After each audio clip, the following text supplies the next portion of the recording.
রক্ত সঞ্চালনের আগে বাধ্যতামূলক যাচাই সমূহ। প্রথমত, এ বি ও রক্তের গ্রুপ মেলানো।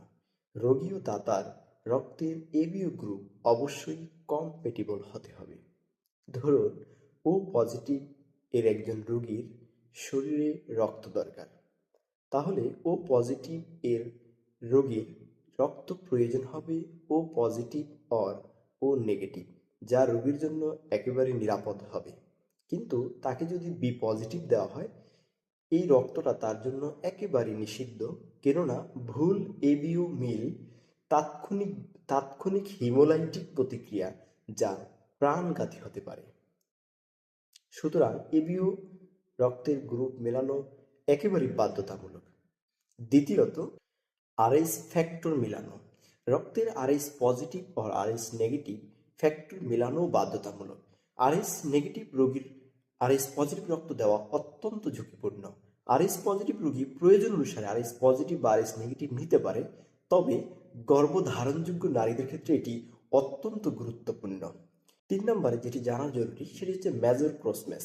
এটাকেও আমরা একটি গুরুত্বপূর্ণ ধাপ হিসেবে নিতে পারি, কেননা এই ক্ষেত্রে মেজর ক্রস ম্যাচে রোগীর সিরাম এবং দাতার আরবিসি মিশিয়ে পরীক্ষা করা হয় যে রক্ত জমাট বাঁধে কিনা, রক্ত ভেঙে যায় কিনা। কোনো প্রতিক্রিয়া দেখা দিলে রক্ত দেওয়া একেবারে নিষিদ্ধ। আরেকটি গুরুত্বপূর্ণ ধাপ যেটি করতে পারেন আপনারা, সেটি হচ্ছে অ্যান্টিবডি স্ক্রিনিং। রোগীর রক্তে কোনো অপ্রত্যাশিত অ্যান্টিবডি আছে কিনা শনাক্ত করা। এর মাধ্যমে বিশেষভাবে প্রয়োজন হয় যদি আগে রক্ত নেওয়ার ইতিহাস থাকে বা একাধিক গর্ভধারণের ইতিহাস থাকে। আরেকটি জরুরি বা আপনারা তালিকাভুক্ত করতে পারেন, সেটি হচ্ছে সংক্রামক রোগ স্ক্রিনিং। এটি এক প্রকার বাধ্যতামূলক, কেননা রোগীর দেহে হেপাটাইটিস বি থাকতে পারে, হেপাটাইটিস সি, এইচআইভি, সিফিলিস বা ম্যালেরিয়া ইত্যাদি। এগুলো থাকলে এগুলোর কোনো একটি দ্বারা যদি রোগী পজিটিভ হয়, তাহলে তার রক্ত বাতিল বা রক্ত নেওয়া যাবে না। সো এই বিষয়গুলো কিন্তু আমাদের একেবারে খেয়াল করতে হবে। এর বাইরে আরেকটি বিষয় হচ্ছে, সেটি হচ্ছে আমরা অনেক সময় ক্লিনিক থেকে ব্লাড ব্যাংক থেকে ব্লাড নিয়ে থাকি। সেই ক্ষেত্রেও অতীব জরুরি যে বিষয়গুলো আমাদের জানতে হবে বা অ্যাপ্লাই করতে হবে রোগীর দেহে ব্লাড পুশ করার ক্ষেত্রে, সেগুলো হচ্ছে প্রথমত মেয়াদ উত্তীর্ণ হয়েছে কিনা। যেই ব্লাড ব্যাংকে রক্ত রয়েছে তার ব্লাড রাখা যে হয়েছে তার মেয়াদ দেখে নিতে হবে। মেয়াদ উত্তীর্ণ হলে সেই রক্ত কোনোভাবেই নেওয়া যাবে না। যেখানে সংরক্ষণ করা হয়েছে সেই সংরক্ষণের তাপমাত্রা অ্যানালাইসিস করতে হবে। যদি আপনার সুযোগ হয়, সেক্ষেত্রে আপনি দেখেন যে যদি তাপমাত্রা 2 থেকে 6 ডিগ্রি সেলসিয়াসের মধ্যে রাখা হয়, তাহলে সেই রক্তগুলো শুদ্ধ থাকে, অর্থাৎ বিশুদ্ধ থাকে। আবার কোনো লিকেজ রয়েছে কিনা কিংবা এর রং পরিবর্তন হয়েছে কিনা, এগুলো আপনি একটু যাচাই করে নিতে পারেন।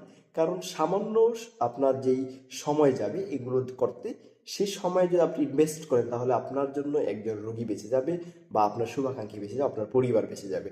যদি এগুলো আপনি তাড়াহুড়ো করতে গিয়ে অথবা আগে থেকে সচেতন না হয়ে যদি এগুলো অ্যাপ্লাই করেন, তাহলে সেক্ষেত্রে একটি মৃত্যু পর্যন্ত হয়ে যেতে পারে। সো এই বিষয়গুলো আমাদের প্রত্যেকের জন্য, সবার জন্য আমাদের কি প্রয়োজন, জানা জরুরি। সো এই ভিডিওটি আপনারা সব শেয়ার করবেন, আশা করি সকলের কাছে পৌঁছে দিবেন। আরেকটি বিষয়, আপনারা যখন রোগীকে যখন ব্লাড পুশ করাবেন, তখন রোগীর নামের সাথে রোগীর সিরিয়াল নাম্বার, রোগীর ব্লাড নাম্বারে যেই ব্লাড ব্লাড যেই সেভ করা বা সংরক্ষণ করা থাকে, সেই সংরক্ষিত ব্লাডের সাথে ম্যাচিং করে নেবেন আসলে কি এটা রোগীর জন্য রাখা হয়েছে কিনা। আশা করি সবাই এই ভিডিওটি দেখে উপকৃত হয়েছেন। সকলকে ধন্যবাদ। আজকে পর্যন্ত, দেখা হচ্ছে অন্য কোনো ভিডিওতে। আসসালামু আলাইকুম।